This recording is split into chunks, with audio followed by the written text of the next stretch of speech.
नमस्कार साथियों, कैसे हैं आप सब। मैं हूं मोहम्मद नुसरत और जुड़ चुका हूं आप सबके बीच। लौट आया हूं लाइव समय संवाद के पेज से और आज हम बात करेंगे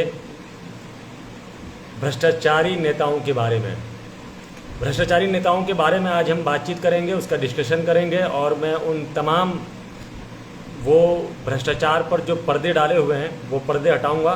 बस गुजारिश है आप सब से कि लाइव जुड़ जाइए और ज़्यादा से ज़्यादा लोगों तक ये वीडियो शेयर कीजिए, ज़्यादा से ज़्यादा लोगों तक हमारी बात पहुँचे। नेताओं का जो भ्रष्टाचार है वो सबके सामने खुलकर आए और कमेंट ज़रूर कीजिएगा और अपने जिन मुद्दों पर आप डिस्कशन करना चाहते हैं उन मुद्दों को भी आप ज़रूर कमेंट में लिखिएगा ताकि हम उन मुद्दों पर बातचीत कर पाएँ। और उससे पहले जितने लोग लाइव जुड़ गए हैं, अभी जितने भी लोग हमारे साथ लाइव जुड़े हैं, उन सबसे गुजारिश है कि एक बार मुझे ऑडियो के बारे में, आवाज़ के बारे में बता दें कि आवाज़ ठीक आ रही है कि नहीं। मैं फिर आगे अपनी बातचीत शुरू करता हूं आप सबके साथ। तो साथियों, प्लीज़ आप लोग मुझे बता दीजिए एक बार कमेंट करके कि आवाज़ कैसी आ रही है। उसके बाद फिर हम अपनी बातचीत को शुरू करेंगे, आप लोगों के साथ आगे बढ़ेंगे। लेकिन जो भी साथी देख रहे हैं प्लीज़ एक बार कमेंट कर दीजिए कि आवाज़ ठीक आ रही है, फिर मैं अपनी बात को शुरू करता हूं आपके सामने और नेताओं के भ्रष्टाचार को आप सबके सामने लेकर आऊँगा।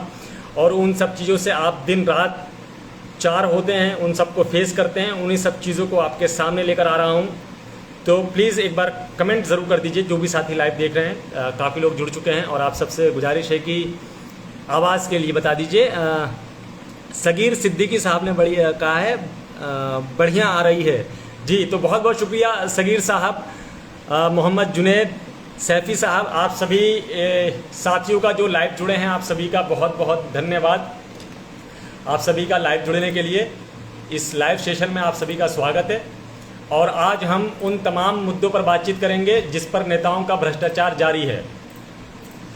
साथियों, सबसे पहले मैं आपको बता दूं कि एक मेरे दोस्त हैं जो कि गुड़गांव में रहते हैं, जिस पर नेताओं का भ्रष्टाचार जारी है। दोस्तों, एक मेरे दोस्त हैं जो कि गुड़गांव में रहते हैं, वो संगम विहार किसी काम से उनका आना हुआ। ये किस्सा मेरे दोस्त के साथ का है और इसमें समाज संवाद किस तरह से जुड़ा, संगम विहार किस तरह से जुड़ा हुआ है, इस पर ज़रा गौर कीजिएगा आप सब। और प्लीज़ कमेंट करते रहिएगा, बातचीत करते रहिएगा, मैं आपकी बातों का भी जवाब दूंगा और वो जो भ्रष्टाचार है इन नेताओं का वो आप सबके सामने उजागर करूंगा। लेकिन बस आप लोगों से गुजारिश है कि मेरा साथ दीजिए, मेरे साथ लाइव सेशन में जुड़िए, इस वीडियो को शेयर कीजिए ताकि इन नेताओं का भ्रष्टाचार उच्च अधिकारियों तक पहुँचे और हम अपनी आवाज़ को बुलंद कर पाएँ। और मतलब आप इतिहास लिखने का टाइम है, इतिहास बदलने का टाइम है, क्षेत्र की उन्नति के लिए काम करना है और हम सबको मिलकर आगे बढ़ना है। मैं उससे पहले, अपनी बात शुरू करने से पहले, आप सबको अपने दोस्त से बातचीत के दौरान संगम विहार का जो बात है, वो जो रिलेट है, वो मैं आपको सुनाता हूँ। कि एक मेरे दोस्त हैं, गुड़गांव में रहते हैं, उनको किसी काम से संगम विहार आना था। उन्होंने मुझे कॉल किया और मुझे कहा कि तुम संगम विहार में रहते हो। मैंने बताया हाँ। बोले मुझे ऐसे ऐसे काम है और मुझे संगम विहार आना है। मैंने कहा बिल्कुल सर, आप तशरीफ़ ले आइए और हम लोग मुलाकात करते हैं। वो संगम विहार आए हैं, मुझसे मिले हैं, दुआ सलाम हुई है और दुआ सलाम के दौरान वो मुझसे पूछते हैं, उनका नाम रवि यादव है। रवि यादव निगम पार्षद नहीं, मेरे दोस्त का नाम भी वो यादव हैं और उनका नाम भी रवि है। तो रवि यादव जो निगम पार्षद के सुपुत्र हैं उनको मत जोड़िएगा, मेरे दोस्त का भी नाम इत्तफाकन रवि यादव है। तो रवि यादव जी से सलाम दुआ हुई, राम नाम सलाम नमस्ते हुई। उसके बाद जाकर उन्होंने मुझसे पूछा कि क्या हाल हैं आपके। मैंने उनसे बोला फर्स्ट क्लास, ज़बरदस्त, जिंदाबाद, बढ़िया चल रहा है भाई, सब कुछ अच्छा है। उन्होंने बोला मुझसे कि संगम विहार में रहने के बावजूद फर्स्ट क्लास, ज़बरदस्त, जिंदाबाद कहने की हिम्मत आपके अंदर कहाँ से आ रही है। इस इलाके के अंदर रहकर इस तरह से फर्स्ट क्लास, ज़बरदस्त, जिंदाबाद बोलना, ये भी एक हिम्मत की बात है। बोला यार, हम तो यहाँ पर जरा से थोड़ी देर के लिए, एक छोटे से काम के लिए यहाँ पर आए हैं। यहाँ पर गंदगी, यहाँ की हालत, यहाँ का ट्रैफिक देखकर परेशान हो गए और आप तो यहीं रहते हैं। तो मैंने उन्हें जवाब दिया दोस्तों कि देखो, इन झंझटों में हम पले बड़े हैं, इन्हीं झंझटों में हम बड़े हुए हैं, हमने होश इन्हीं झंझटों में खेल कूद कर बड़ा किया, तो ये सब हमारे लिए आम हो चुका है। इसलिए हम हरदम फर्स्ट क्लास ज़बरदस्त जिंदाबाद है। लेकिन अब हम संगम विहार के ऊपर बाहरी लोगों का कोई तोहमत लगाने नहीं देंगे। वो कहेंगे कि हाँ भाई संगम विहार अच्छा इलाका। वो मेरे से कहने लगे यहाँ क्राइम बहुत होते हैं, इस तरह की चीज़ें हैं, बड़ा अजीब इलाका है ये। मैंने कहा यहाँ सब कुछ ठीक है, हमारे नेताओं ने इसका बेड़ा गर्क कर रखा है। तो ये था दोस्तों, और बहुत सारे लोग कमेंट कर रहे हैं, आप सभी के कमेंट का जवाब मैं दूंगा जल्दी। रंजीत साहब, अरुण साहब, पप्पू साहब, MD हलीम साहब, अरुण साहब, राधे साहब, सगीर साहब, आप सभी का स्वागत है। रंजीत साहब, पप्पू साहब, आप सभी का बहुत बहुत स्वागत है हमारे लाइव सेशन में। और अब हम बात करते हैं जल माफियाओं का जो डंका बज रहा है, उस पर नेताओं का संरक्षण कैसे है। हमारा संगम विहार, हमारा प्यारा संगम विहार, जो कि हर साल अमूमन पूरे साल यहाँ पानी की दिक्कत रहती है, लेकिन जब गर्मी का वक्त आता है तो पानी की ऐसी महामारी होती है कि लोग बूंद बूंद के लिए तरस जाते हैं। लेकिन आप थोड़ा विचार कीजिए कि आखिर जब हमारे पास बोर उतने ही हैं, टैंकरों का आना जाना साल भर लगा रहता है, सोनिया विहार का पानी है, तो फिर यहाँ पर गर्मी के आते ही पानी का इतना क्राइसिस होना, इतना कम पड़ जाना, आखिर ये कैसे होता है। पानी का गर्मियों के दिन में ज़रूरत बढ़ जाता है, लेकिन इतना भी इस तरह से भी नहीं होता कि बिल्कुल ही हालत ख़राब हो जाए, बात जीने मरने पर आ जाए। इसमें भ्रष्टाचार क्या है, मैं अलग अलग मुद्दों के साथ आपको बताता हूँ। पहले तो मैं आपको ये गिनवा दूँ कि आपने देखा होगा, और संगम विहार के निवासियों और लाइव जुड़े साथियों, आप लोगों से गुजारिश है कि अगर मैं सच बोलूं तो कमेंट करके इस बात पर आप हामी ज़रूर भरें कि हाँ मैं ठीक बोल रहा हूँ। आप इन चीज़ों से दिन रात 2-4 होते रहते हैं, इनको फेस करते रहते हैं। हमारे घर आसपास जब पानी नहीं होता, हम नेताओं को फ़ोन करते हैं, चाहे फिर निगम पार्षद हों, चाहे उनके कार्यकर्ता हों, चाहे खुद नेताजी हों, विधायक जी हों, या जो भी लोग हों, उनसे रिलेटेड लोग हों, उनको हम फ़ोन करते हैं कि भैया पानी नहीं है, पानी पहुंचवा दीजिए, कम से कम एक टैंकर का अरेंज करवा दीजिए। तो वो हमसे कहते हैं कि ठीक है 2 दिन में आ जाएगा, 4 दिन में आ जाएगा, 10 दिन में आ जाएगा। लेकिन वो 2 दिन, 10 दिन, 4 दिन ऐसे ही गंवाते रहते हैं, अभी आ जाएगा, कल आ जाएगा, परसों आ जाएगा। उसके बाद फ़ोन उठाना बंद कर देते हैं। उसके बाद वही टैंकर अगर आप 2000, 1500, 2500 रुपये देकर मंगवाते हैं, तो सरकारी टैंकर पैसे देकर आपके दरवाजे तक आ जाता है। अब मैं आप सबके कमेंट चाहता हूं इस वाली वाणी पर कि क्या सरकारी टैंकर पैसे देकर आप लोगों ने भी मंगाया है, या आप लोग ऐसा जानते हैं कि सरकारी टैंकर भी पैसों से मंगाते हैं लोग, मंगा रहे हैं लोग, इस्तेमाल कर रहे हैं लोग। तो इस पर आपके कमेंट चाहिए कि हाँ ये बात सही है या गलत है, जो मैं बोल रहा हूँ वो झूठ है या गलत है। संगम विहार वासियों को सरकारी टैंकर बेचा जा रहा है कि नहीं। और अब सवाल आता है कि ये सरकारी टैंकर अगर 1500, 2000, 2500 रुपये में बिक रहा है तो ये पैसा कहाँ जाता है।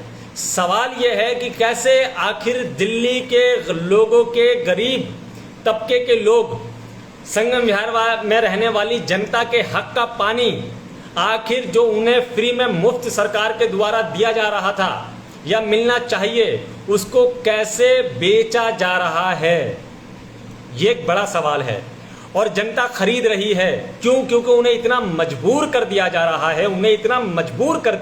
है, इन चीज़ों के लिए कि उनके बोर से पानी उन तक नहीं पहुंचता, सोनिया विहार का पानी पूरे क्षेत्र में नहीं पहुंचता, तो उनकी मजबूरी बन जाती है नहाने धोने, घर के काम काज, बच्चों के लिए, इनके लिए, उनके लिए, घर में बुजुर्ग हैं, गर्मी पड़ रही है, तो उनकी मजबूरी बन जाती है कि जो खून पसीने की कमाई वो अपने घर को लालन पालन के लिए कमा रहे हैं, उसको वो पानी खरीद कर पूरा कर रहे हैं। पानी की कमी को पूरा करने के लिए उनको जेब से पैसे देने पड़ रहे हैं सरकारी टैंकर के।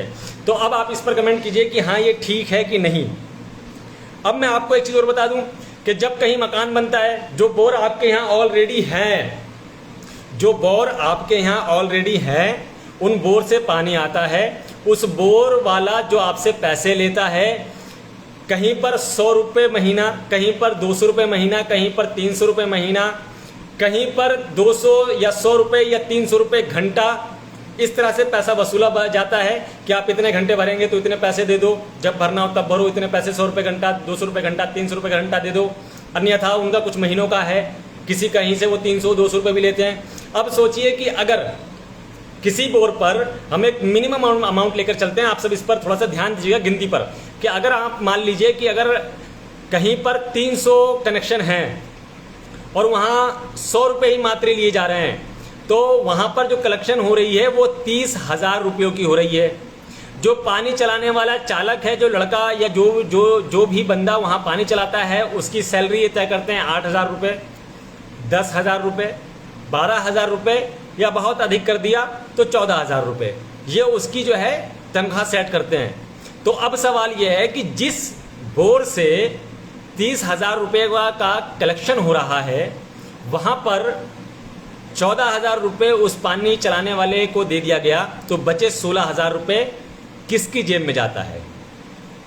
ये जाता है उन बोर को संरक्षण देने वाले, जिसके हैंड में वो बोर होता है, वो इस बोर को चला रहा होता है और जनता से पैसा वसूल रहा होता है।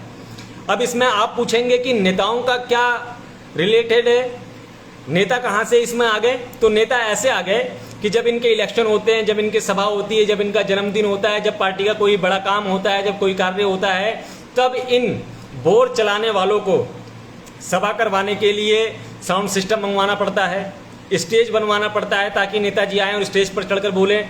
उनको फूल की मालाएं लानी पड़ती हैं ताकि जब नेताजी आए तो उनके स्वागत में फूल की बरसात और उनके गले में बड़ी बड़ी गेंदे के फूल की माला पहनाई जाए। जब भोली भाली जनता उनको सुनने के लिए आए तो उनको बैठने के लिए जगह चाहिए, इसलिए वहाँ पर कुर्सियाँ भी लगाई जाती हैं। जब नेताजी या किसी अन्य बड़े नेता या कोई फंक्शन या कोई डेट या कोई इस तरह की तारीख आती है तो उन्हें पोस्टर बैनर भी छपवाने होते हैं। तो इन तमाम तरह के जो ये पैसा जो आप लोगों की जनता की जेब से जाता है, वो इन नेताओं के लिए ही उनकी सेवा में खर्च हो जाता है। तो एक तो ये भ्रष्टाचार है। और मैं आपको बता दूं इसी के साथ कि जो बोर चल रहा होता है, वो बोर वाला और एक तरीके से पैसे कमाता है कि अगर आप कनेक्शन ले रहे हैं, मान लीजिए किसी गली में कनेक्शन हुआ है, आप उस गली में नए जाते हैं या आपने मकान लिया, आपने मकान बना रहे हैं, आपको कनेक्शन चाहिए, तो अब आपके ऊपर जो है 10,000 5,000 का खर्चा आएगा जी नए कनेक्शन के लिए, जबकि उस गली के अंदर लाइन डली हुई है। अब आप छोटा छोटा इसको समझिए, सपोज कि ये गली के अंदर 5 मकान है, वहाँ पर लोहे की पाइप वगैरह डालने में वहाँ जो खर्चा आ रहा है मान लीजिए 50,000 रुपये आ रहा है। तो उन गली वालों को कहा गया कि भाई 5 घर है, चलो भाई 5-10,000 रुपये दे दो और इसको 50,000 रुपये करके इसकी लाइन हम डलवा लेते हैं। 10,000 रुपये इकट्ठा हो गए, वो 50,000 रुपये इकट्ठा हो गए 10,000 रुपये के हिसाब से। अब वो सबके घरों में पानी का कनेक्शन पहुंच गया, यहाँ तक तो ठीक था।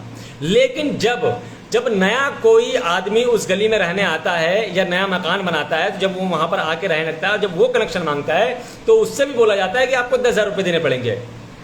तो 50,000 का खर्चा था वो पहले हो चुका है, कनेक्शन डल चुका है, जो अब ये 10,000 रुपये जा रहे हैं। तो यानी कि इस 10,000 रुपये में से जो 5 घर हैं उनको 2-2 हज़ार रुपये मिल जाने चाहिए ताकि उनका बर्डन कम हो जाए, क्योंकि उन्होंने कनेक्शन करवा रखा है। लेकिन ये पैसा वो बोर चलाने वाला बंदा जिसके हैंड ओवर बोर रहता है, जो संरक्षण देता है, ये 10,000 रुपये अब उसकी जेब में जाते हैं। एक तो ये भ्रष्टाचार, और यही पैसा फिर नेताओं तक पहुँचता है क्योंकि वो उनके ही संरक्षण में ये बोर चला रहे हैं। जनता कितने भी बोलते रहे, उनसे कोई फर्क नहीं पड़ता। नेताजी का संरक्षण है, जनता मजबूर है, पैसे देने पड़ेंगे। अब आ जाइए एक भ्रष्टाचार और बताता हूँ। जब उन 5 मकान वालों का कनेक्शन उस गली के अंदर चल रहा है, जब कोई छठा आदमी उस गली में आकर मकान बनाता है, तो मकान बनाने के लिए भी पर लेंटर 4,000 रुपये, 5,000 रुपये, 6,000 रुपये साइज के हिसाब से। अगर आपके प्लॉट का साइज 25 गज है तो आप 4,000 रुपये देंगे। अगर आपके प्लॉट का साइज 100 गज है तो आप पर लेंटर 6 या 7,000 रुपये देंगे। अगर इससे अधिक है तो ऐसे ही कीमत बढ़ती जाएगी, जो 10,000 12,000 रुपये तक जाती है। अगर आपके प्लॉट बड़ा है तो वो पैसे बढ़ते जाएंगे। तो इस तरह से भी पैसा बढ़कर इन भ्रष्टाचारी नेताओं और पानी माफियाओं तक पहुंचता है, जो जनता के हक का पैसा होता है। अब मैं आपको एक और चीज़ बता दूं कि इन तमाम चीज़ों में आप एक चीज़ गौर कीजिए कि अब हम सवाल ये खड़ा करते हैं कि भाई इसमें बोर्ड चलाने वाला है तो इसमें नेताओं का क्या काम है। तो नेताओं का क्या काम है, क्योंकि नेताओं को सब कुछ पता होता है कि सिस्टम कैसे चल रहा है। लेकिन वो संरक्षण देते हैं इसलिए ताकि उनको पैसे मिल सके। मैं अपनी बात और आगे बढ़ाऊंगा, लेकिन उससे पहले जो लोग कमेंट कर रहे हैं उन लोगों के कमेंट के कुछ मैं जवाब दे दूं, उसके बाद अपनी बात आगे बढ़ाऊंगा। आप लोग जुड़े रहिए, आप लोगों से गुजारिश है कि थोड़ा सा शेयर करते रहिए ताकि हम डिस्कशन कर पाएँ, लोगों तक बात पहुंचा पाएँ। सगीर सिद्दीकी साहब बहुत बहुत धन्यवाद, मोहम्मद जुनेद साहब, मोहम्मद शानू चिश्ती साहब, राधे जी। अरुण साहब कह रहे हैं नेता चाहे कोई भी हो, पक्ष किसी का नहीं लेना, पक्षपात मत करना, जो है साफ साफ करना, साफ साफ मुंह पर कहना। बिल्कुल अरुण साहब, मैं आपको ये बता दूं कि मैं जो बातें कर रहा हूं आपसे, मैं अपने घर की बातें नहीं कर रहा हूं, मैं अपने लिए बात नहीं कर रहा हूं, मैं जनता के लिए बात कर रहा हूं, मैं क्षेत्र के लिए बात कर रहा हूं, और मैं किसी भी पार्टी का विपक्षी या पक्षधर नहीं हूं। कांग्रेस, आम आदमी, बीजेपी, अन्य दल, कोई भी जितने भी हैं, मैं किसी भी पार्टी या किसी भी व्यक्ति का दुश्मन या उनसे मेरा मतभेद नहीं है। मैं किसी से भी मेरा कोई मनभेद नहीं है, किसी से कोई दुश्मनी नहीं है। सबसे सामाजिक रिश्ते हैं, सबसे अच्छा व्यवहार है, सबसे दुआ सलाम है। लेकिन आज जो मैं यहाँ पर बैठा हूँ, मैं अपने क्षेत्र, इस क्षेत्र का निवासी होने के नाते, एक पत्रकार होने के नाते, और जनता जो दर्द महसूस कर रही है उसको उठाने आया हूँ। मैं किसी के साथ भी पक्षपात नहीं कर रहा। एमडी हलीम साहब कह रहे हैं अस्सलाम वालेकुम भाई। वालेकुम अस्सलाम, क्या हाल चाल है आपके? आप दुबई में हैं, बखैरियत होंगे, आपके लिए दुआ करते हैं, आप अच्छे से काम करते रहे वहाँ पर। पप्पू कुमार साहब कह रहे हैं कि संगम विहार का सब नेता चोर है, नहीं तो विकास हो गया होता। बिल्कुल, आपने एक अच्छा कमेंट किया है कि इस इलाके के लिए सब बोलते हैं कि 30 साल हो गए, 35 साल हो गए, 40 साल हो गए, 50 साल हो गए। अरे चोर नेताओं, भ्रष्टाचारियों, तुमने अब तक इस इलाके के लिए किया क्या है? तुमने सिर्फ सड़कों को ही सिर्फ विकास बना रखा है। सिर्फ सड़क ही विकास है, सिर्फ नाला ही विकास है। तुम आज तलक भी पूरे संगम विहार को पानी नहीं दे पाए, तुम आज तलक पूरे संगम विहार को बिजली नहीं दे पाए। संगम विहार के अंदर एक ई ब्लॉक ऐसा एरिया है जहां पर नए मीटर कनेक्शन नहीं हो रहे हैं। जिन लोगों के पास मीटर नहीं है अपना, वो अपने अड़ोस पड़ोस से बिजली लेते हैं। छोटा मीटर, जो मार्केट वाला मीटर होता है, उसको लगाकर वो 20-20, 15-15 रुपए अपने पड़ोसी को देते हैं, और तब जाके वो उनको कनेक्शन देता है और वो उनके घर में लाइट जलती है। तो ये चीजें हैं। आप विकास की बात कर रहे हैं, अगर हमारे नेता अच्छे होते। अब आपको मैं एक चीज बता दूं, आपका पप्पू साहब, मैं आपके इस बात का जवाब दे रहा हूं कि इस इलाके के अंदर, मैं आप समझिए कि विधानसभा कैसे तय होती है। विधानसभा कभी भी एरिया वाइज तय नहीं होता। विधानसभा, आप सब लोग नोट कीजिएगा इस चीज को, बहुत ही अच्छी बात बता रहा हूं आप लोगों को मैं, कि विधानसभा कभी भी एरिया वाइज नहीं मापा जाता है। विधानसभा बनाने के लिए पॉपुलेशन वाइज उसको मापा जाता है। तो इतनी पॉपुलेशन हो कि उसको एक विधानसभा बनाया जाए, तो संगम विहार की इतनी पॉपुलेशन है कि उसको विधानसभा बनाया गया। तो आप ये सोचिए, क्या इस विधानसभा में कैसे लोग रहते हैं जिनके लिए आज एक स्कूल नहीं है, जिनके बच्चे आज भी तुगलकाबाद या पहाड़ी वाले तिगड़ी स्कूल पर जाते हैं, बांध रोड पर जाते हैं। ये कैसा विकास है? इस इतनी, जिसकी अपनी खुद की विधानसभा है, इस विधानसभा के पास अपना एक भी अस्पताल नहीं है कि इमरजेंसी में कोई, किसी को चोट लग जाए, कोई इस तरह की कोई परेशानी आ जाए तो वो भागकर वहां चला जाए। कहां जाएगा? मजिदिया हॉस्पिटल, बत्रा हॉस्पिटल, जो कि सरकारी दुकान, प्राइवेट एक दुकान है। इतना पैसा नहीं है तो लोग कहां जाएंगे? सफदरजंग भागेंगे, मालवीय नगर भागेंगे, एम्स भागेंगे, ट्रामा सेंटर भागेंगे, और कई बार ऐसा होता है कि यहाँ भागते भागते पहुंचते आदमी की जान चली जाती है। तो सोचिए ये विधानसभा की हालत क्या कर रखी है इन्होंने। यहाँ पर तंग गलियां हैं, यहाँ पर भ्रष्टाचारियों का दबदबा है। ये हालत हो गई है संगम विहार की। अगर ये नेता सही होते तो इस संगम विहार को हम जी के और इनके उनके फलाने इलाकों का हम बात करते रहते हैं कि वो इलाका कितना अच्छा है, वो इलाका कितना अच्छा है। क्षेत्रवासियों, इस बात को यकीन मानना कि आपका इलाका भी ऐसा ही हो जाता कि लोग इसकी मिसाल देते कि संगम विहार कितना अच्छा इलाका है। लेकिन नेताओं ने कभी चाहा नहीं कि आपका इलाका अच्छा हो जाए, क्योंकि अगर वो आपके इलाके को अच्छा कर देते तो उनकी राजनीति वहीं ध्वस्त हो जाती। उनके पास कमाने का, भ्रष्टाचार करने का कोई भी जरिया नहीं रह जाता। इसलिए आपके इलाके को उन्होंने ऐसे ही छोड़ दिया। आगे बढ़ते हैं, आगे और भी लोगों का कमेंट लेते हैं। अरुण साहब कहते हैं मेरे कमेंट का जवाब दो। आपके कमेंट का जवाब क्या दूं? आप मुझे फिर से एक बार कमेंट कर दीजिए, मैं देख लेता हूं, मैं आपके जवाब देता हूं। रंजीत सिंह साहब कहते हैं संगम विहार के सारे नेता चोर हैं। बिल्कुल, मैं मानता हूं इस बात को। पप्पू कुमार साहब कहते हैं ऑटो वालों का क्या हुआ, गिरफ्तारी हुई कि नहीं हुई? पुलिस पर इस पर कार्रवाई कर रही है, कुछ लड़के पकड़े गए हैं। कार्रवाई चल रही है, शिनाख्त चल रही है। जैसे ही इस पर डिटेल बाय बात होगी, जैसे ही मुझे जानकारी मिलेगी, मैं थाने में कुछ अधिकारियों के संपर्क में हूँ, मैं इसके बारे में डिटेल ले रहा हूँ। जैसे ही इसकी पूरी जानकारी मिलेगी मैं आप सबके सामने ज़रूर रखूँगा। लेकिन आपको एक बात बता दूँ कि जो मैं ऑटो वाले मुद्दे पर लाइव आया था उसके बारे में आपको बता दूं कि उसमें मैंने लिखा था कि मैं अगर विधायक होता तो मैं गैरकानूनी काम नहीं होने देता, कोई असामाजिक कार्य नहीं होने देता। तो मैं आपको इस आश्वासन देता हूं कि अगर विधायक कोई होता, अच्छा विधायक होता, तो आपको मैं ट्रैफिक रूल बता दूं। क्षेत्रवासियों सुन लो इन बातों को और शेयर करो ताकि ये बात इलाके के हर लोग तक पहुंचे कि आखिर क्षेत्र का विकास कैसे होता है। सुन लो, मैं बता रहा हूं आपको ट्रैफिक रूल कि किसी इलाके के अंदर जो कोई एक इलाका है जो मेन रोड नहीं है, जो इलाके का रास्ता है, उसके अंदर इस तरह से अंदर बाहर वाले जो हम ऑटो करते हैं इस तरह का कोई ऑटो नहीं होता। इस तरह से ऑटो नहीं चल सकते। यहाँ पर जो पैदल जो रिक्शे वाले जो पाँव से चलाते हैं वो रिक्शा चल सकता है, या जो अब अपडेट हो चुका है रिक्शों में बैटरी लगकर आ चुकी है जिसे हम ई रिक्शा कहते हैं, वो रिक्शे चलेंगे।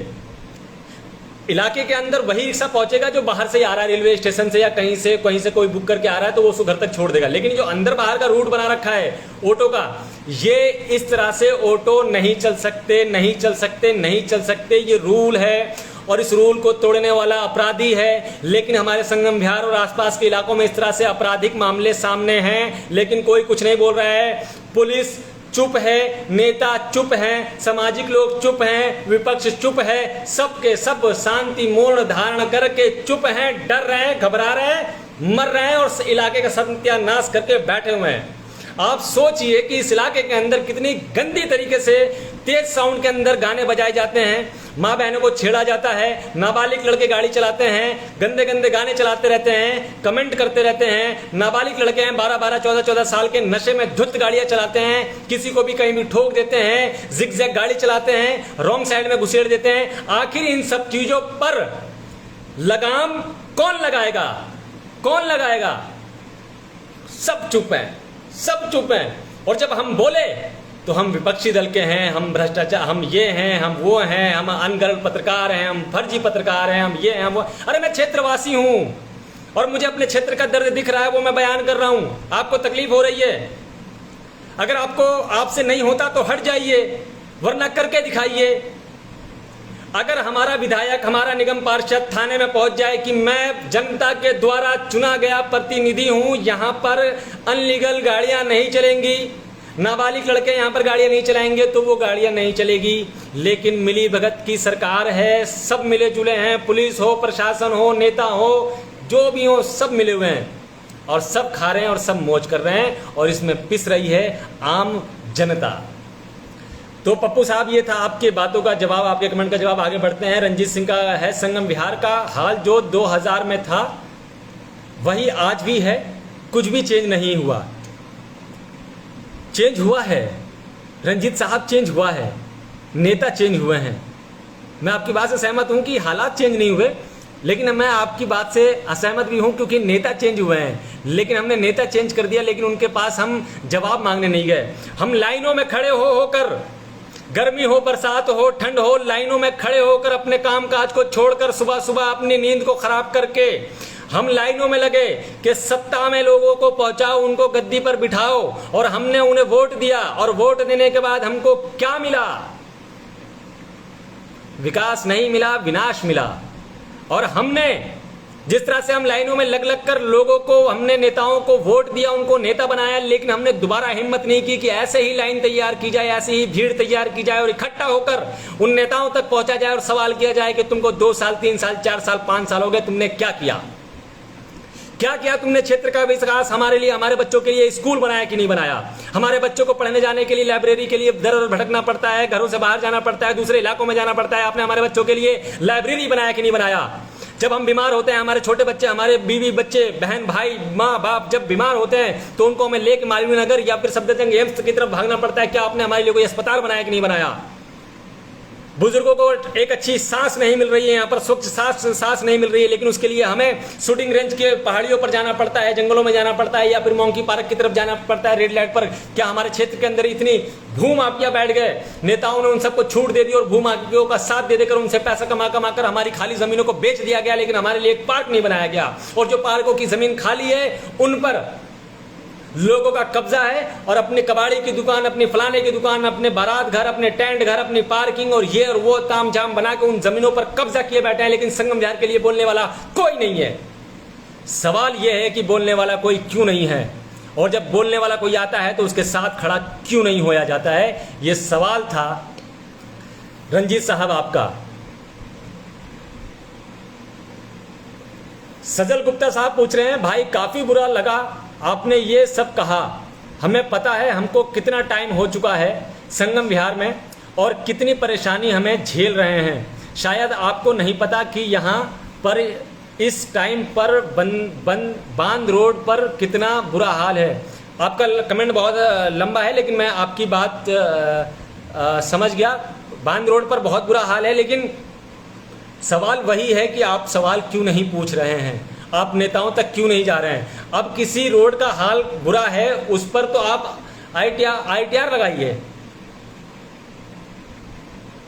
आप पता करने की कोशिश कीजिए, अधिकारियों के पास जाइए कि कितना टाइम मिला था ठेकेदार को, कितने इंची रोड डलना था, कितना बड़ा सीवर डलना था, कितने इंच और कितने फुट और कितने किस हिसाब के नाले बनने थे, कितना सीमेंट, कितना बालू इस्तेमाल होना था, कितना गिट्टी इस्तेमाल होना था। ये सवाल आपको पूछना था, लेकिन कोई पूछ नहीं रहा। और जब कोई पूछेगा नहीं तो नेता जो मन में आएगा वो करेगा, जैसे मन में आएगा वैसे करेगा। फिर से आपको कह रहा हूँ, वीडियो शेयर कर दीजिए। मैं जिम्मेदारी के साथ आप लोगों के साथ जुड़ा हुआ और इलाके के लिए कोशिश कर रहा हूँ। अगर आप लोग साथ देंगे तो इसका विकास कर लेंगे, इसको उन्नति की तरफ ले जाएंगे। आगे की तरफ बढ़ते हैं। सगीर सिद्दीकी साहब कह रहे हैं, अरुण भाई बिल्कुल सही कहा आपने, विधायक जी का ऑफिस खानपुर में है, क्यों है? क्या वो खानपुर के विधायक हैं या संगम विहार के? मोहम्मद जुनैद सैफी साहब। जुनैद सैफी साहब का एक अच्छा सवाल है कि विधायक जी का जो पर्सनल दफ्तर है वो खानपुर में है, रेड लाइट के पास, खानपुर रेड लाइट के पास उनका दफ्तर है। सही बात है कि क्या वो खानपुर के विधायक हैं या संगम विहार के विधायक हैं? एक दफ्तर, इस क्षेत्र का एक निवासी, इस 2-2.5 लाख संगम विहार की आबादी है। मैं पूछ रहा हूं आपसे, इस 2-2.5-3 लाख की आबादी वाले लोगों से, उसमें से एक शख्स ऐसा उठकर मुझे बताए कि वो बताए कि विधायक जी का संगम विहार में कहां पर ऑफिस है, दफ्तर है, जहां पर वो डेली 2 घंटे मिलते हैं, डेली 3 घंटे मिलते हैं, डेली 1 घंटा मिलते हैं, डेली 15 मिनट मिलते हैं। कोई एक जगह बता दो। पूरे क्षेत्र के लोग इधर उधर भटकते रहते हैं, लेकिन विधायक जी तो यहाँ वहाँ घूमते रहते हैं, मौज काटते रहते हैं, मजे में हैं। खैर नेता हैं तो मजे ही काटेंगे। अब जब लोग सवाल नहीं पूछेंगे, जनता कुछ नहीं बोलेगी, तो मजे तो आदमी काटेगा। नितिन गुप्ता जी बोल रहे हैं, गो ऑन, हम तैयार हैं, लेकिन गुप्ता जी आपका हमें सहयोग चाहिए होगा, आप साथ दीजिए, हम तैयार हैं। भाई सबको, रंजीत साहब पूछ रहे हैं, कह रहे हैं भाई सबको सब कुछ पता है, सरकारी टैंकर दिल्ली जल बोर्ड है, वहाँ पर प्राइवेट जिन्होंने बोर्ड लगवा रखा है 1500 2000। हाँ बिल्कुल, मैंने ये बात कही कि बिक रहे हैं। रंजीत सिंह साहब कह रहे हैं, I love you sir, I love you too sir. मैं भी आपसे बहुत प्यार करता हूं और आप लोगों से, मैं अपने पूरे क्षेत्र से बहुत प्यार करता हूं, इसलिए मैं बोल रहा हूं। अगर मुझे प्यार नहीं होता तो शायद मैं नहीं बोलता, लेकिन मैं आप लोगों का दर्द समझ सकता हूं, क्योंकि मैं भी इसी क्षेत्र का हूं। मैं भी बचपन से यहीं रहा हूं, यहीं खेला कूदा हूं, बड़ा हुआ हूं, इन्हीं ट्रैफिक में, इन्हीं गंदगी में, इन्हीं झंझटों में है, इसी इलाके में। जो पहले बात मैंने रवि यादव साहब जो मेरे दोस्त हैं उनके बारे में मैंने बताया था आपको, तो इन सब झंझटों से हम आम हैं, लेकिन मैं आप लोगों से प्यार करता हूं और मैं चाहता हूं कि इस इलाके का उद्धार हो। तो इसलिए I love you too Ranjit sir. Vicky Mishra ji कह रहे हैं, ऐसी कोई बात नहीं है यार। अब कैसी कोई बात नहीं है, पता नहीं। जावेद रहमान साहब कह रहे हैं, आई सपोर्ट यू, और बहुत सारे लोगों कमेंट है, किस किस के पढ़ूं।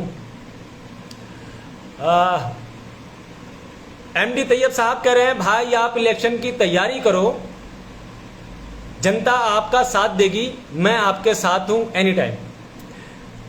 एमडी तैयब भाई, आप मेरे बड़े भाई हैं, आपका इतनी मोहब्बत, इतनी हमदर्दी, इतना लगाव, बहुत बहुत शुक्रिया।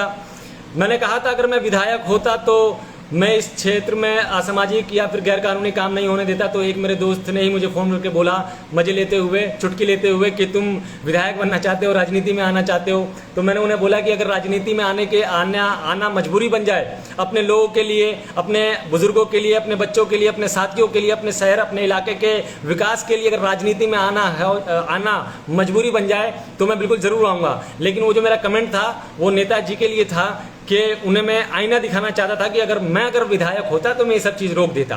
बहरहाल एमडी तैयब साहब, आपका बहुत बहुत शुक्रिया, लेकिन मैं इतना मालदार नहीं हूँ, मेरे पास इतना पैसा नहीं है कि मैं इस इलाके में करोड़ों रुपए लुटा सकूं, लोगों को पैसा खिला सकूं, मैं झंडे लगा सकूं, मैं रैलियां निकाल सकूं, बड़ी बड़ी भौकाल दिखा सकूं, बड़ी बड़ी गाड़ियां चमका सकूं, बाइक रैली निकालने के लिए बाइक वालों को 100-100 रुपए का तेल दिलवा सकूं, लाखों रुपए के झंडे लगवा सकूं, पंपलेट बांट सकूं। तो मेरे पास इतना पैसा नहीं है, तो शायद मैं चुनाव नहीं लड़ सकता, और मैं चुनाव नहीं लड़ सकता और मैं न चुनाव लड़ रहा हूं।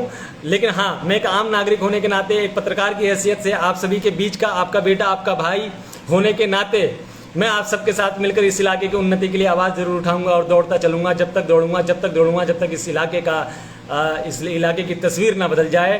तो मैं बस यही कह रहा हूँ कि मैं राह का चिराग हूँ, सूरज तो नहीं हूँ।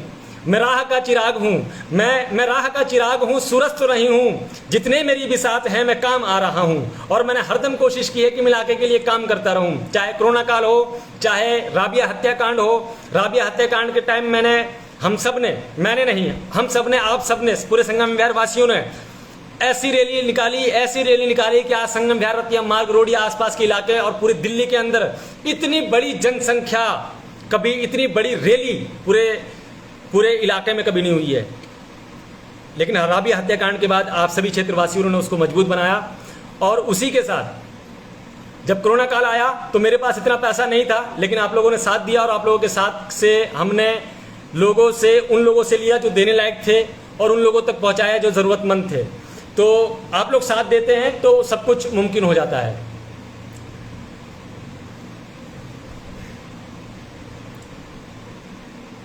आगे और कमेंट पढ़ लेते हैं लोगों के। बसारत खान मंसूरी साहब कहते हैं, पत्रकार साहब आप बोल रहे हैं जनता या नेताओं पर असर होगा क्या? बसारत साहब, इतिहास कभी गूंगों की दास्तां नहीं लिखती। मैं इसलिए बोल रहा हूं क्योंकि मैं जिंदा हूं, और जब इंसान बोलता है तो असर पड़ता है। मोदी जी बोल रहे हैं तो असर पड़ रहा है ना, राहुल गांधी जी बोल रहे हैं तो असर पड़ रहा है ना, केजरीवाल जी बोले थे तो आपने उनको मुख्यमंत्री बनाया था, बोला था, वो लोग बोल रहे थे, अपनी बात रख रहे थे, उन्होंने वो मुख्यमंत्री बोलने के बाद तो आपने विश्वास नहीं किया ना, विश्वास करके उनको मुख्यमंत्री बनाया। तो यानी कि बोलने का असर होता है, और जिसके अंदर ज़मीर जिंदा है, इंसानियत जिंदा है, सामाजिक व्यवस्था को बनाए रखने की हिम्मत जिंदा है, वो आगे आएगा, और नेता भी बदलेंगे, लोग भी बदलेंगे, और इस क्षेत्र का इतिहास और जो दुर्गति है वो बदलाव भी होगा, और सब कुछ बदलेगा। बस हम सबको मिलकर बोलना है और आगे बढ़ना है। बसारत साहब, बहुत बहुत धन्यवाद आपका। विमलेश कुमार साहब कह रहे हैं पूरा गुंडा राज है संगम विहार में। अब गुंडा राज से मैं आपको बताता हूँ, एक बात और याद आई मुझे। गुंडा राज से मैं आपको बताना चाहता हूँ कि मेरे छोटे भाई पर लॉकडाउन के आसपास मेरा भाई रोड का कवरेज कर रहा था, कुछ पुलिस वाले आते हैं, एक महिला केला बेच रही थी, केले की उसने फुटपाथ के ऊपर केले रखे हुए थे, मेरे ख्याल से केले भी ऐसे होंगे कि 20-50-100 केले के आसपास ऐसे उसने रखा हुआ था। वो भी काफ़ी दिन के लग रहे थे, लेकिन पैसों की ज़रूरत लॉकडाउन के आसपास, जब काम हम नहीं चल रहा था, सब कुछ बंद था, तो बहुत ज़रूरत थी। तो वो महिला बेचारी बूढ़ी औरत फुटपाथ पर 12 नंबर के पास कुछ केले रखकर बेचने की कोशिश कर रही थी। एक पुलिस वाला आया जिसने उस बूढ़ी महिला के सीने पर ऐसे लाठी ढकेलते हुए उसको बोला ये हटाओ यहाँ से, ये हटाओ सब कुछ यहाँ से। मेरे भाई ने ये रिकॉर्ड कर लिया अपने फ़ोन के अंदर, पुलिस वाले ने उसको देख लिया, उसने मेरे छोटे भाई के फ़ोन से वो वीडियो डिलीट मारी और उसको चाटा मारा।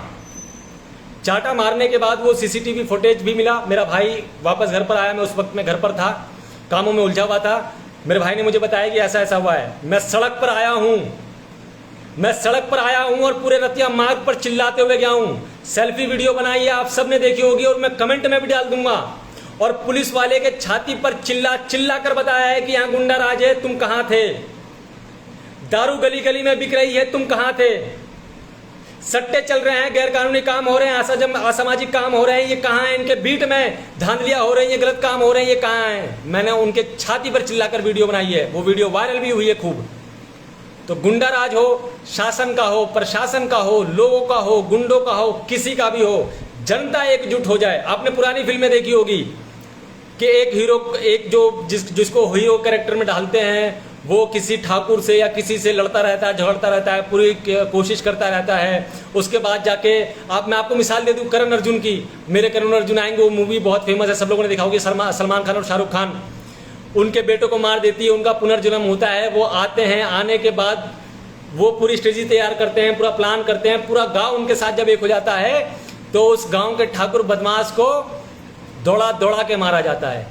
तो वैसे ही मैं आपको बता रहा हूँ कि जब जनता एक हो जाएगी विमलेश साहब, तो सारा गुंडा राज खत्म हो जाएगा। बस आप तो एक हो जाइए। इन फिल्मों से तो कुछ सीख ले लीजिए, क्योंकि फिल्में भी सामाजिक रूप से ही बनती है, समाज को देखते लिए बनती है। तो आप सब एक हो जाइए, गुंडा राज खत्म हो जाएगा। विमलेश साहब,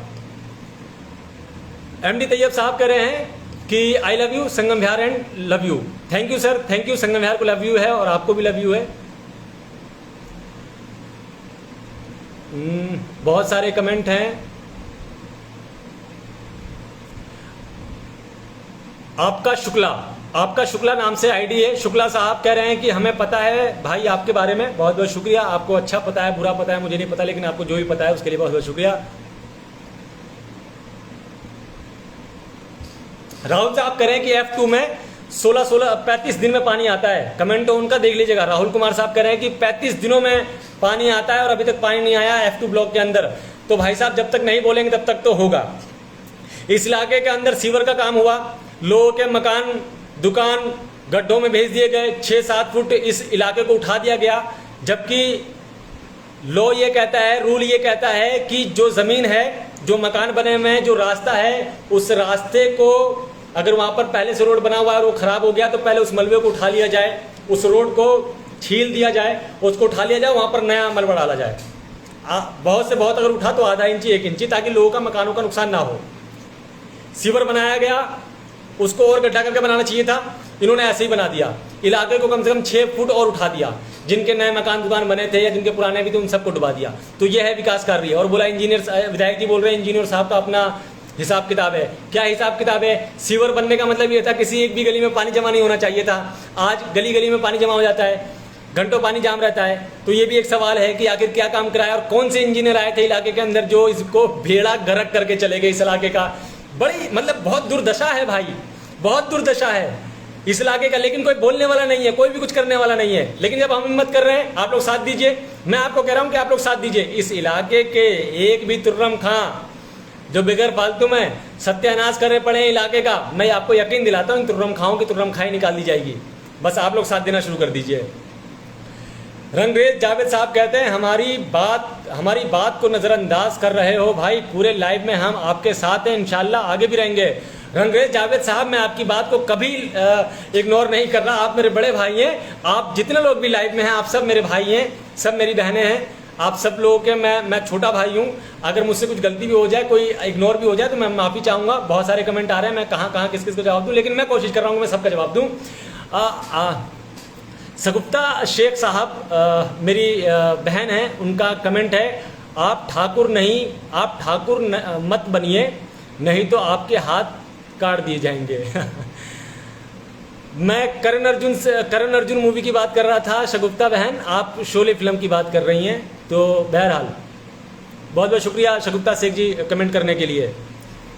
सोनल गुप्ता जी का कुछ मैसेज आया, वो पढ़ने के लिए कह रही हैं, लेकिन आपका कमेंट जो वो पीछे चला गया है। पाइपलाइन जनता बिछवाती है और न्यू कनेक्शन के पैसे बोर चलाने वाला ले गया, ये है भ्रष्टाचार। बिल्कुल, मैंने इस बात को कहा था कि सोनल गुप्ता जी, लोग पैसे देते हैं लाइन डलवाने के, लेकिन कोई नया बंदा आता है, उसको लाइन डाला जाता है, उसके पैसे बोर चलाने वाला ले जाता है। भ्रष्टाचार है ये। और अपने हक और हुकूक के लिए आगे बढ़िए। अब सुनिए, अपनी नस्लों के लिए कुछ चीजें कर लीजिए। हमारे बड़ों ने जैसे तैसे ठीक है समय काटा, सब कुछ चलता रहा, नेता आते गए, बदलते गए, चलते गए, संगम विहार वहीं का वहीं, उसका विकास कार्य ऐसा का वैसे चलता रहा। लेकिन हम नौजवान, किसी शायर ने क्या खूब कहा है कि जिस ओर जवानी चलती है उस ओर ज़माना चलता है, जिस ओर जवानी चलती है उस ओर ज़माना चलता है। मैं संगम विहार के सारे मेरे हम उम्र युवाओं को आवाज़ दे रहा हूँ, आइए, साथ आइए और इस इलाके के लिए कुछ करते हैं मिलजुल कर। राजनीति नहीं करने आया हूँ बिल्कुल भी यहाँ पर मैं। कांग्रेस, आम आदमी, बीजेपी, किसी भी पार्टी से, कोई भी अन्य दल, किसी भी नेतागण से, किसी भी कार्यकर्ता से 1% का भी मेरा मनभेद नहीं है। मतभेद हो सकता है कामकाज को लेकर, सामाजिक व्यवस्था को लेकर, लेकिन किसी से भी मेरा मनभेद नहीं है। सबसे दुआ सलाम है, भाईचारा है, ये सामाजिक व्यवस्था है। लेकिन अब युवा अगर आगे आए और सब लोग एकजुट हो जाएं तो यकीन मानिए हमें कांग्रेस, बीजेपी, आम आदमी पार्टी से ऊपर उठकर काम करना पड़ेगा। मैं भाई बीजेपी का आदमी हूँ, मैं आम आदमी पार्टी का कार्यकर्ता हूँ, मैं कांग्रेस को सपोर्ट करता हूँ। आप जिस मर्जी को सपोर्ट करते रहिए, लेकिन जब इलाके की बात आए तो एक हो जाइए, एक हो जाइए। जब भी आपके क्षेत्र की बात आए, आपके सड़कें, नाली, एजुकेशन, स्कूल, हेल्थ, हॉस्पिटल, तमाम ऐसी चीज़ें, बिजली, पानी, एजुकेशन, सुरक्षा, किसी भी चीज़ के बारे में जब बात आए, ट्रैफिक के लिए बात आए, अन्य चीज़ों के लिए बात आए, तो एक हो जाइए, क्योंकि आपके इलाके की बात है। फिर उस समय राजनीति के बारे में मत सोचिए कि हमारे नेता क्या कहेंगे, हमारे ये लोग क्या कहेंगे, वो लोग क्या कहेंगे। इन सब चीज़ों से ऊपर उठ जाइए और अपने इलाके के लिए बात कीजिए। इसमें नरूला साहब आए हैं, मुझे तकरीबन 40 साल हो गए संगम विहार में। किसी से बोलूँगा संगम विहार में रहता हूँ तो लोग कहते हैं वहाँ जहाँ पानी भरता है गंजे की रखती है, कैसे रहते हो। हाँ, ये भी एक अच्छा है कि लोग कहते हैं कि संगम विहार में कैसे रहते हो, गंदगी को लेकर, नशीली गंजीड़ियों को लेकर, यहाँ के बुरी स्थिति को लेकर, तमाम चीज़ों के लिए लोग इस बात पर तो सवाल उठाते हैं कि यार कैसे रहते हो यहाँ। ललित कुमार साहब है हमारे दोस्त, और रतिया मार्ग चौड़ीकरण का जो लोगों का लॉलीपॉप दिया था उसकी सच्चाई से आपको अवगत करा दूंगा। मैं अवगत क्या कराना है, मैं अवगत करा रहा हूँ आपको, मैं अवगत करा रहा हूँ। ये चौड़ीकरण एक ऐसा मतलब अफवाह उड़ाई गई इलाके के अंदर नेताओं के द्वारा कि चौड़ीकरण करेंगे, रतिया मार्ग को चौड़ा कर देंगे। आप याद कीजिए ये बात चुनाव से लगभग 1.5 साल पहले उठाई गई, और 1.5 साल करते करते जब चुनाव के करीब आ गए तब यहाँ बुलडोजर आए। सुनिएगा मैं आपको क्या सुना रहा हूँ, शेयर कीजिएगा और कमेंट कीजिएगा इस बात पर। मैं आपको, ललित गुप्ता जी ने ये कमेंट कर दिया और मुझे ध्यान आ गया कि उन्होंने जब चुनाव करीब आ गए तब बुलडोजर मंगाया और तारीख तय की कि अब टूटेगा और चौड़ीकरण होगा और सड़क चौड़ी हो जाएगी। और भाई साहब उसके बाद होता यह है कि एक मकान गिर जाता है। उसकी वीडियो मेरे पास पड़ी हुई है, वो भी इस लिंक में डाल दूंगा, कोई कमेंट कर दीजिएगा, मुझे याद आ जाएगा, मैं डाल दूंगा। एक मकान गिर जाता है, काम रुक जाता है, और उसके बाद आज तक कभी भी चौड़ीकरण के मसले पर आवाज नहीं उठी है और ना ही नेताओं का कोई वक्तव्य आया है, कोई कमेंट आया है। और अब मैं आपको इस पर भ्रष्टाचार और जो लोगों को लॉलीपॉप दिया गया चौड़ीकरण का, उसका झूठ बता रहा हूं। इस इलाके के अंदर कई बार बुलडोजर चले हैं, लोगों के मकान दुकान तोड़े गए हैं, तो वहां पर पुलिस महकमा आता है, सब लोग आते हैं, और जब मकान तोड़े जाते हैं तो मकान टूटते रहे, लोग बिलखते रहे, रोते रहे, कोई फर्क नहीं पड़ता। उन्हें बताया जाता है कि तुम अवैध निर्माण किया है, तुमने अतिक्रमण किया है, तुमने लीगल तरीके से तुम यहाँ पर बैठे हो, गलत तरीके से बैठे हो, ये रहा नोटिस, तोड़ो मकान। लेकिन दोस्तों जब ये रतिया मार्ग के लोग यहाँ पर अतिक्रमण करके बैठे हुए थे, जब गलत तरीके से बैठे हुए थे, जब जगह घेर कर बैठे हुए थे, तब एक मकान के गिर जाने से आपने कैसे काम रोक दिया? क्योंकि वो गलत था, तो गलत के ऊपर आप चुप कैसे हो गए? आपको लगातार काम करते रहना चाहिए, लेकिन उन्होंने कहा कि एक मकान गिर गया इसलिए हम शांत हो गए, जी बाद में करेंगे। अरे भाई साहब, लोगों के मकान तोड़ते समय आप चुप नहीं होते हैं, वहां आपको आप याद दिला देते हैं कि ये रहा पर्चा, नोटिस, आप गलत तरीके पर हैं, ये रहा नक्शा। तो यहाँ का नक्शा दिखाते, आप तो नक्शा दिखा रहे थे, दिखाते, लेकिन लोगों को भ्रम में डालकर उनसे वोट लेने के लिए चौड़ीकरण का एक तमाशा किया गया और लोगों को भ्रम में डालकर उनसे वोट लिया गया, और आज चौड़ीकरण की कोई बात नहीं होती है।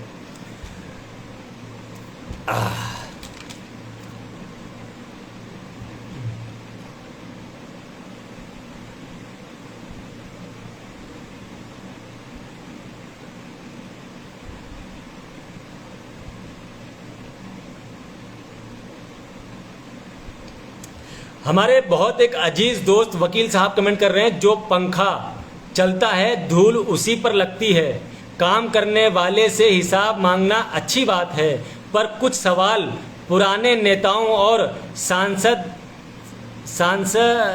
से भी करो। पत्रकार साहब जी, वकील साहब आपने बिल्कुल अच्छा कमेंट किया। और मैं आपको बता दूं, अगर सवाल पिछले वालों से ही करना होता तो ये आम आदमी पार्टी क्यों आती। भ्रष्टाचार, रोड, सड़कें, नाली, बिजली बिल, हॉस्पिटल, तमाम ये वो के वादे करके पहले भी के नेताओं को हटाया गया। लोगों ने, जनता ने आपको इसीलिए बिठाया गया क्योंकि वो नेता जवाब नहीं दे रहे थे। सवाल उनसे पूछा जा रहा था, वो लोग इलाके का विकास नहीं कर रहे थे, वो लोगों का काम नहीं कर रहे थे, वो लोगों को परेशान कर रहे थे। भूमाफिया बैठे हुए थे, वहां पर पानी के धांधली हो रही थी। तमाम लोग, नेता अपनी अकड़ में थे, उनको उठा के हटा दिया गया और गद्दी से उनको घर बिठा दिया गया। बहुत पुराने नेता हैं जिनको आप भी जानते होंगे, जिनकी तूती बोला करती थी, आज वो घर में बैठे हुए हैं। और तब आम आदमी पार्टी के लोगों को लाया गया। आप कह रहे हैं, आप वही बात कर रहे हैं कि भाई देश का आज़ादी से पहले ये क्यों था, वो क्यों था, नेहरू जी ने ये क्यों नहीं किया, गांधी जी ने ये क्यों नहीं कर दिया, फलाने ने ऐसा क्यों किया, उसने कैसे किया। जिसने जो कर दिया वो इतिहास है। हम वर्तमान में जी रहे हैं और सवाल उससे पूछा जाएगा जो वर्तमान कार्यकाल में काम नहीं कर रहा है। पिछले ने नहीं किया, इसीलिए उनको भगा दिया गया है भाई साहब। अब उनसे क्या सवाल किया जाएगा, और उनसे सवाल भी करने जाएंगे तो कहेंगे ना कि जनता ने तो लात मार के भगा ही दिया ना, आप क्या सवाल पूछने आए हो, क्या बात करते हैं। जान दे देंगे इसके लिए, मतलब संगम विहार के लिए। रंजी साहब कहते हैं, good night, I love you, take care, खुश रहो, भगवान करे। बहुत बहुत धन्यवाद आपका, good night sir. Mahmood Khan साहब कह रहे हैं, भाई भाई के आगे चुप हो गए। रंजीत सिंह साहब कह रहे हैं, कौन सा नेता ऐसा है जो काम कर रहा है, मुझे ऐसा लग रहा है अभी कोई नेता काम नहीं कर रहा है। बहरहाल दोस्तों, ऐसे बहुत सारे मुद्दे हैं जिन पर हम बातचीत करते रहेंगे और लोगों से सवाल पूछते रहेंगे और मैं आवाज उठाता रहूंगा। बस आप लोगों से गुजारिश है, आते रहिए, लाइव जुड़ते रहिए, वीडियो को शेयर करते रहिए, कमेंट करते रहिए, मिलजुल कर। किसी भी बहकावे में मत आइए, किसी की भी बातों में मत आइए। हिंदू, मुस्लिम, सिख, ईसाई आपस में सब भाई भाई मिलकर क्षेत्र करेंगे विकास। राजनीति से उठकर, धर्म जात से उठकर, तमाम चीजों से उठकर हम इलाके के लिए अब काम करेंगे। हिंदू नहीं, मुस्लिम नहीं, सिख नहीं, ईसाई नहीं, क्षेत्र निवासी, सिर्फ क्षेत्र निवासी मिलकर काम करेंगे। सब लोग आगे आएंगे। कोई पार्टी वाली कुछ भी बात नहीं, कोई भी बीजेपी, कांग्रेस, आम आदमी, अन्य दल वाली कोई बात नहीं। हम सब मिलकर क्षेत्र के लिए काम करेंगे। राजनीति से उठकर, धर्म जात से उठकर, सब भाई भाई मिलकर, सारे नौजवान मिलकर, सारे बुजुर्ग मिलकर एक साथ इस इलाके के लिए काम करेंगे। आप सभी का बहुत बहुत धन्यवाद। फिर मिलेंगे एक नए मुद्दे के साथ और सबका पर्दाफाश करते रहेंगे। आप सभी का बहुत बहुत धन्यवाद। लाइव जुड़ते रहिए और इसी तरह से शेयर करते रहिए, कमेंट करते रहिए और हमारे साथ जुड़े रहिए। आप बस मेरा साथ दीजिए, आप बस मेरा साथ दीजिए, मैं बोलता रहूंगा, विकास के लिए लड़ते रहेंगे। और अभी तो अब मैंने सिर्फ बोलना शुरू किया, अभी तो लाइव सेशन में बस डिस्कशन चल रहा है। अभी ग्राउंड पर उतरना है, अभी इनसे हिसाब मांगना है, अभी रैलियां भी होंगी इनके खिलाफ। खड़े होकर जनता के साथ इनका विरोध करेंगे, जनता के साथ इनके सवाल पूछे जाएंगे। अभी ग्राउंड पर उतरेंगे हम, एक एक दरवाजे पर जाएंगे, दस्तक देंगे और उनसे पूछेंगे संगम विहार के हालात के बारे में। तो जब ग्राउंड पे उतरेंगे तो और मजा आएगा। आप सबका साथ चाहिए होगा। फिलहाल के लिए आप सभी का बहुत बहुत शुक्रिया। बने रहिए, जितने भी लोग लाइव से जुड़े, कमेंट किया, शेयर किया और हमसे इस वक्त में जुड़े, आप सभी का बहुत बहुत धन्यवाद साथियों। और बस आपसे एक ही चीज मांग रहा हूँ, साथ साथ साथ, बस एक साथ होकर मेरा साथ दीजिए। मैं आपसे वादा करता हूँ इस इलाके को उन्नति की ओर लेके जाएंगे। एक लास्ट कमेंट पढ़ लेते हैं। रंजी साहब कहते हैं, I am always with you. Shoaib Khan साहब कहते हैं, भाई प्लीज़ एक रिक्वेस्ट है, जो खंबे की लाइट है उसके लिए भी कुछ बोल देना। शुएब खान साहब, जो खंभों की लाइट है उसके लिए भी करेंगे। आप खंभों के बारे में बताइए, कहाँ पे लाइट नहीं आ रही है, उसके लिए हम इन नेताओं पे दबाव बनाएंगे कि इस पर लाइट वगैरह लगवाएं या उनको ठीक करवाएं, या फिर जो अन्य डिपार्टमेंट हैं, अधिकारी हैं, उन तक अपनी बात पहुँचाएंगे और कोशिश करेंगे कि हर जगह लाइट, पानी, बिजली पहुँचे। अब हम अधिकारियों तक पहुंचेंगे, इन नेताओं सवाल जवाब भी करेंगे, लेकिन अधिकारियों तक भी पहुंचेंगे, एप्लीकेशन लिखेंगे, शिकायत दर्ज कराएंगे और जिस भी अधिकारी और जिस भी महकमे में जाना पड़े जाएंगे। लेकिन बस आप लोगों का साथ चाहिए। आप सभी का बहुत बहुत धन्यवाद। मिलेंगे फिर जल्द एक लाइव में और एक नए मुद्दे के साथ। बहुत बहुत धन्यवाद।